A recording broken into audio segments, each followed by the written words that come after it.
Hi, this is Bruce Kidd with the Kidd Consulting Group. This is the next edition of our Insights for Executives video series, and I'm delighted to have a special guest today. Mark Mitchell is the president of Katz, Sapper, and Miller Location Advisors here in Indianapolis, but you do work all over the country. I do. Yeah, tell us a little bit about what you do, Mark. Well, our practice is consistent of a group of about 13 people, and we help companies negotiate tax credits and incentives. I've been doing this for about 25 years now. I've been landed at KSM Location Advisors for the last 2 years as president, and excited to be here and talk to you about what we do. Yeah, thank you. I appreciate you being here. So, I spent 3 years in economic development, your world, when I worked for Governor Daniels in his first term as governor. Mitch Daniels. He's now president of Purdue for a little while. We took a group of 10 of us up to Chicago to a White Sox game. And we were there to recruit Chicago companies because of the taxes up there were just unfortunate for companies. They were difficult, and companies were looking to move across the line. Still live in Chicago and work in Indiana. Yeah. Anyway, we had these really nice baseball jerseys printed up with the word Indiana across them, the number 19 on the back, so they'd know who we were. We had a suite. We had 20 companies from the Chicagoland area there, and it was a great night. Got some great feedback, some companies interested to come join us in Indiana and do business. As we're leaving, as a group of 10 of us in our Indiana jerseys, I'm walking next to a couple of White Sox fans who had been probably overserved, and I see the one guy look at us and look back to his friend and look at us again, and I'm like 3 feet away from him. He looks at his friend and goes, "I didn't know we were playing the Indians. I thought we were playing the Tigers tonight." I said, yeah. That's the game. One too many beers. One too many. Exactly. Anyway, that's not how economic development works, but I've always remembered that story. I thought it was hilarious. So economic development, for the viewers out there who have not taken it, because my guess is a very small percentage of companies actually look into this opportunity of incentives and credits, and is that fair? I think that's a pretty accurate statement. We probably see anywhere from 60 to 75% of CEOs and CFOs are surprised that these types of programs are available. Yeah. And so the ones that know about them take advantage of them every opportunity they get, because the cost offsets can be very significant. So you're probably right. It's probably north of 60%, probably close to 75% of the CEOs, CFOs don't really understand and know that these programs exist. Yeah, and the reason I said, I have a friend who's the CEO of a manufacturing company here that does some pretty sophisticated contract manufacturing in the food industry, and when I met with him one day, I asked him if he had taken advantage of any of the research and development tax credits, because I knew they were out there, and he said, "I don't even know what those are." Yeah. Reason for my question. I think a lot of people don't understand what's out there. Yeah, and they don't, and they exist on multiple levels. There are local incentives, there are county incentives, there are state incentives, and federal incentives. Yeah. And so you can put together a really comprehensive package of cost offsets if you just know they're out there. There are literally thousands of available incentives out there across the country. Every state has an economic development organization that represents the state, and then those counties and municipalities within those states have their own economic development corporations as well. Yeah. So the incentives run the gamut. And for our viewers, so what's the objective of all those economic development groups? Local, state, federal? What are they trying to accomplish? Well, mostly they're looking to improve their tax base, and that's either property tax, sales and use tax, income franchise tax. They're looking for ways to bring in more taxes to the state. Now, secondarily, and some would argue it's primary, is they improve the quality of life for the residents. So they're looking for companies that are going to create high-paying, good jobs for their residents, and so that's part of the mix as well. So it's a two-pronged approach in terms of what's out there. Okay. So how does this economic development process or stuff work for those 60% that haven't ever dipped their toe into that pool? Right, so most CEOs and CFOs go through a capital budget program and process every year. So they're trying to figure out what dollars do we have available, how do we prioritize those dollars, and then how do we go about spending those dollars. Well, what they rarely think about is the fact that all these local, county, and state programs are out there that can actually offset the cost of these new projects. The example I like to give is if a company has 5 projects, but they've only got enough funding to do 4 of the projects, but they really like to do the 5th one. If you can get economic development incentives for those first 4 projects to the tune of 5, 10, 15% of your capital costs, you've just paid for that 5th project. Right. And so to the extent that we can educate the folks that are out there watching us, there are a myriad of opportunities in terms of property tax abatement, sales and use tax refunds, refundable payroll credits, free land, infrastructure assistance, tax increment financing. So there's a ton of available programs out there. The $64,000 question is, do you know where they are? Do you know what to say and how to go after them? Yeah. I think you just led me to what was my second question. So what are the tools for economic development incentives for the companies, or what tools do those economic development professionals have? What's out there? And you just mentioned a couple of them. So typically the capital programs are either new equipment or expanded buildings or new vertical construction, or simply you're hiring more people. So if you're doing hard assets, either real or personal property, there can be what are called tax abatements. Right. And those tax abatements can be anywhere from 1 year to 20 years. They can be 1% to 100% for 20 years. And so when you look at property tax bills that companies are paying around the country, that's a significant part of their operational costs. Yeah. So these abatements are bottom line benefits. They're not like tax credits where you may be able to take advantage of them if you have a tax liability.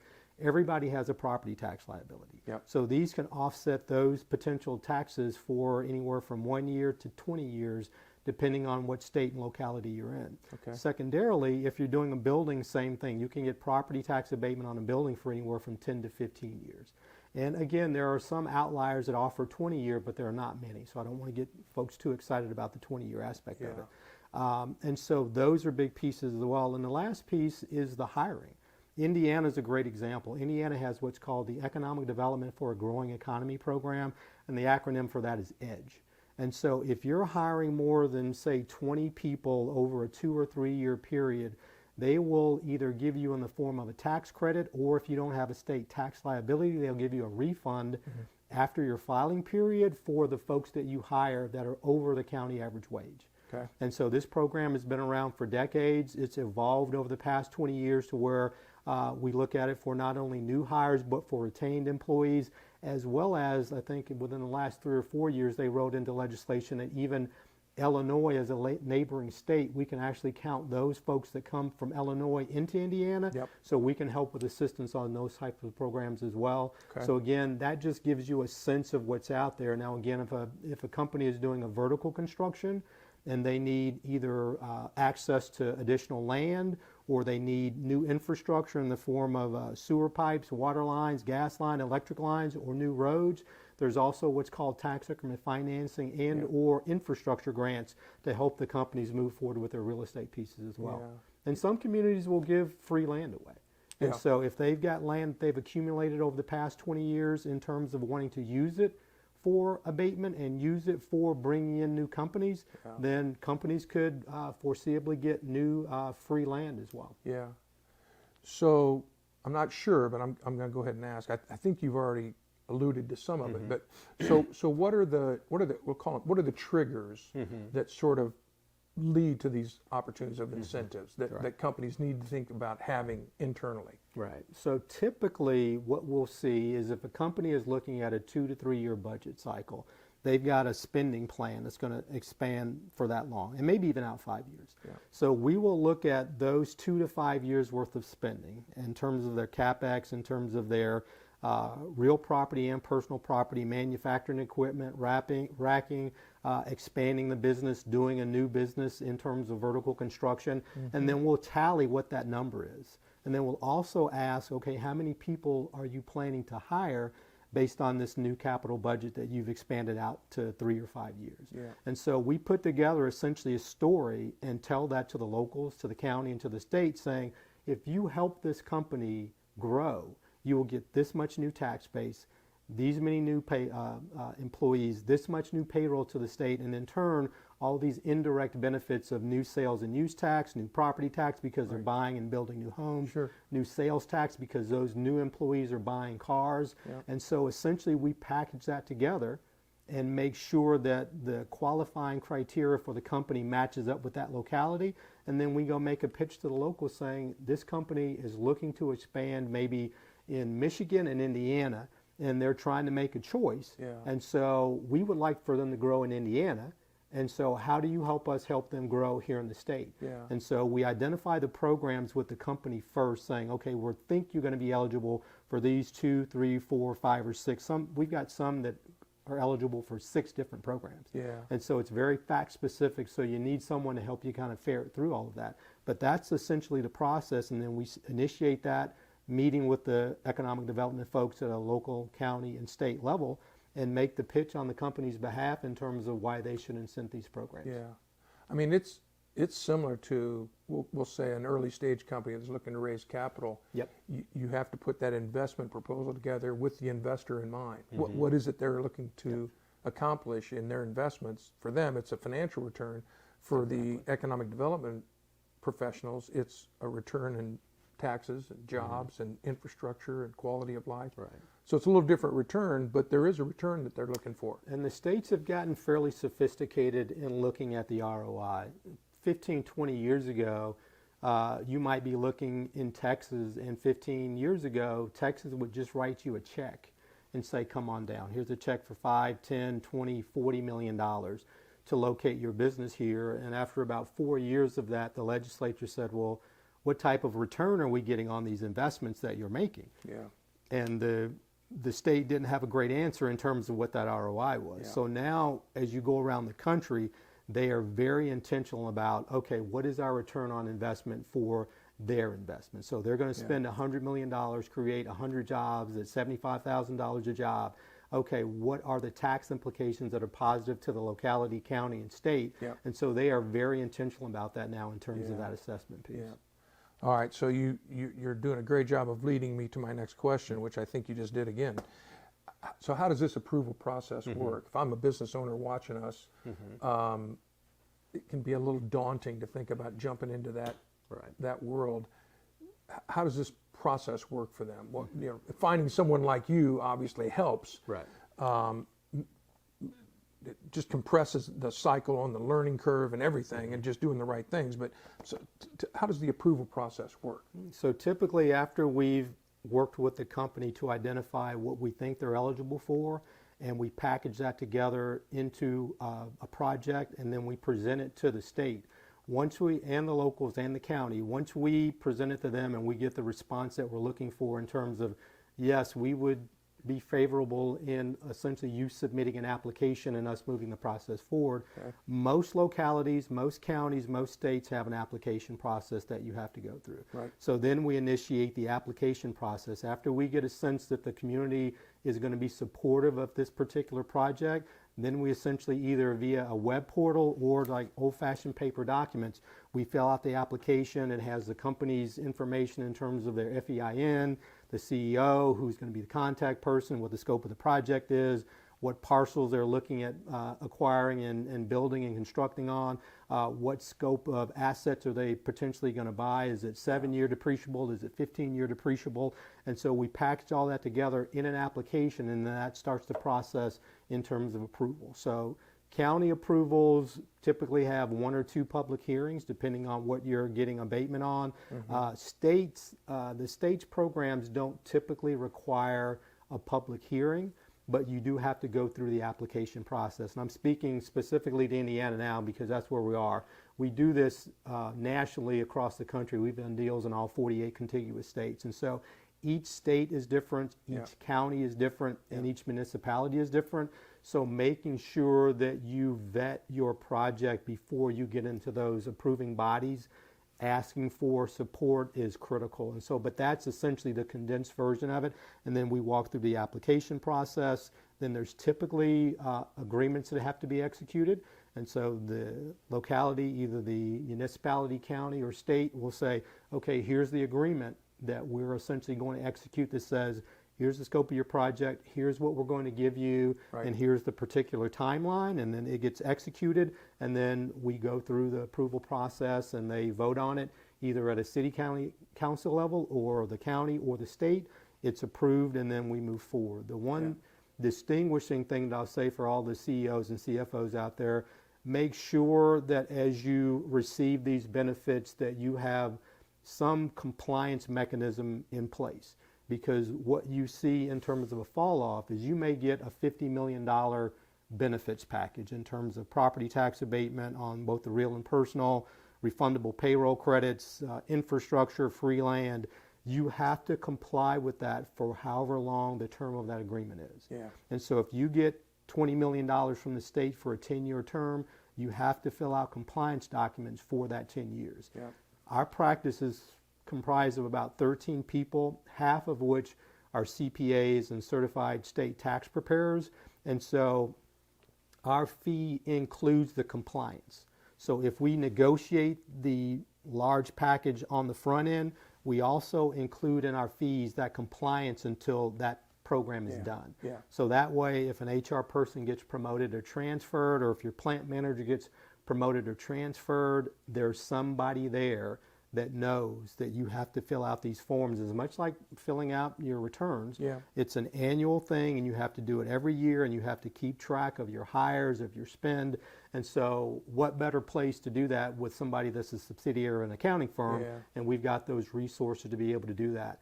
Probably 40% of incentives that are lost because of transfers and promotions, where the person that got the transfer or the promotion did not tell the incoming person that, hey, on March 15th, you've got to file all these documents to get your refundable payroll credit. Yeah. And there's no compulsion for the local government to give you an exception if you miss the filing deadline. No. It's much like the IRS. If you miss, there's a penalty. Yeah, and so it's the same thing with these incentives. So it's really incumbent upon the company to have a strategy in place, either have someone identified within Treasury or the controller or the vice president of finance that knows that that's supposed to take place every year, or you let your consultant take that over in terms of what your responsibility is. Yep.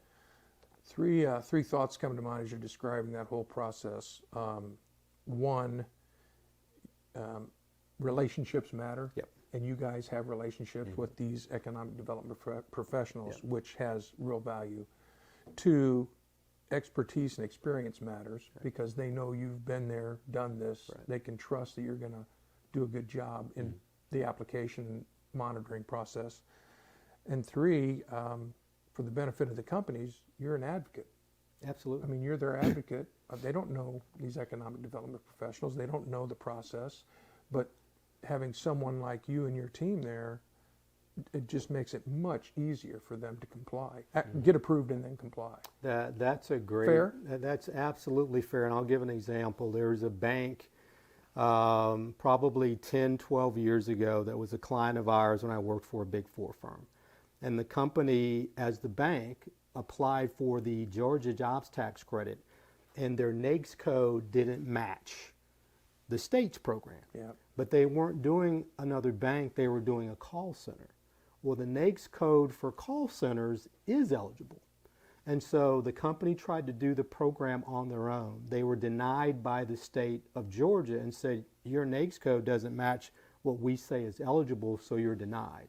So they came to our company and essentially said, look, we don't have anything to lose. Why don't you guys give it a shot, and we'll do it on a contingency basis. And so essentially what we did is a white paper saying that even though this is a bank that's essentially spearheading this call center project, it walks like a duck, it quacks like a duck, it swims like a duck, it's a duck.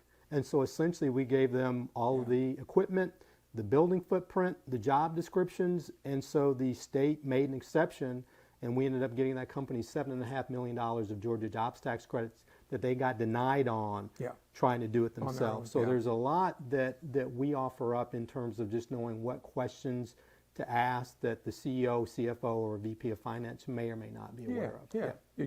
You can't know what you don't know. Exactly. I mean, we all have areas of ignorance, if you want to call it that, just things we aren't experienced with. Right.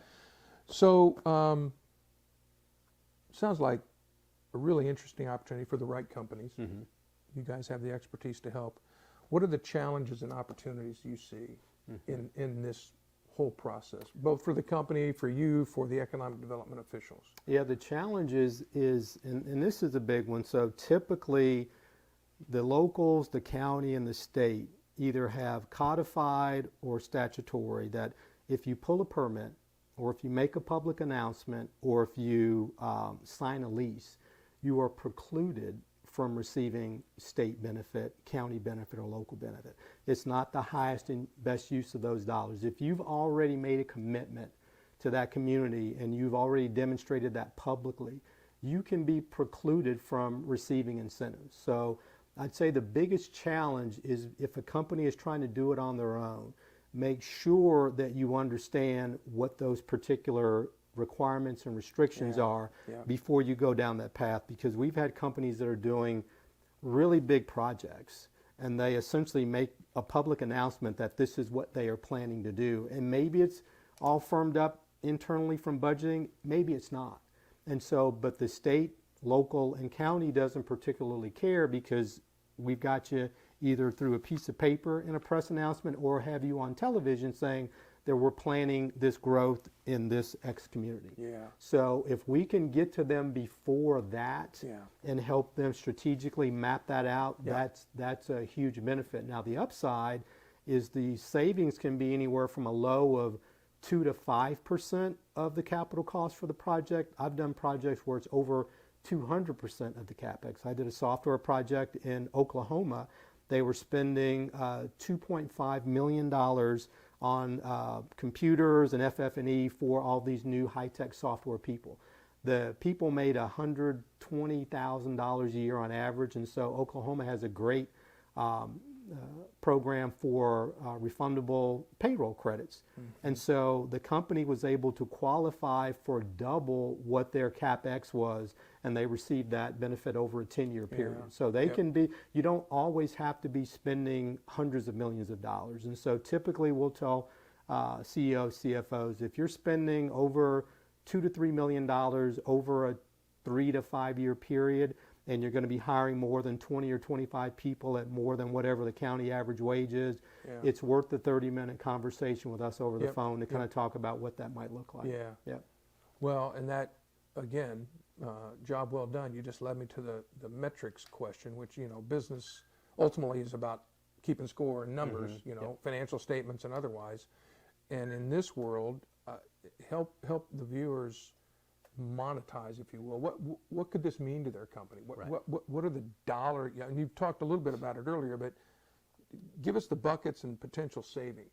Yeah, I've done projects for as little as $250,000 of savings up to $500 million. And so, and this has been over the course of my 25-year career. So the savings can be significant. Just as an example, remember when Amazon was looking for their second headquarters, and at that point in time I was working for Partnership Lake Houston as their Chief Economic Development Officer. So we put in a bid for that particular project. But we all got blown out of the water by New York and New Jersey. The project was a $5 billion project. New Jersey offered $7 billion. So that just gives you kind of a scope of, if you're doing a mega project, there are dollars to be had. But even if you're doing a $2 or $3 or $5 million project, there are still potentially several $100,000 worth of cost offsets that you can entertain by pushing forward if you know what you're looking for. So it's real dollars. It's real dollars. Well, that's really helpful, because I think it's a world that, as you said early on, most CEOs and CFOs just don't know what it is and how it works. That's why you guys exist. So I always like to finish these video series. Any other tips or recommendations you would share with our audiences as they think about this process? Yeah, I'd say as you're looking at your 3 to 5 year budgeting cycle, and a lot of times it's just organic growth. They have to spend $500,000 a year. They know they have to spend $500,000 a year on a piece of equipment because they've got a 7-year depreciable life, and they may have 8 pieces of equipment, and they're cycling out every year. So we can bundle that all together. And we can bundle that $500,000 into a $2 million project over a 2 or 3 year period, just on that particular piece of asset alone. So as you're looking at your capital budgeting, don't look away from the stuff that you have to replace because it's ran its life cycle. Let's look at this holistically, and let's put together that narrative that we know will fit with the local, county, and state government. And then the other piece is Don't make a public announcement before you talk to somebody. Don't pull a permit or sign a lease before you talk to somebody. And then we can have a pretty robust conversation about what might be out there for you. Okay. Yeah. That's fantastic. Perfect. Thanks very much, my All friend. right. Bruce, Pleasure to have you here. absolutely. Thank you. We hope you've enjoyed this interesting topic that we've not addressed before, and I appreciate Mark coming and sharing some really good insights with us. We will be back with our next Insights for Executives video in a week. We hope you enjoyed this, and thanks for watching. All right.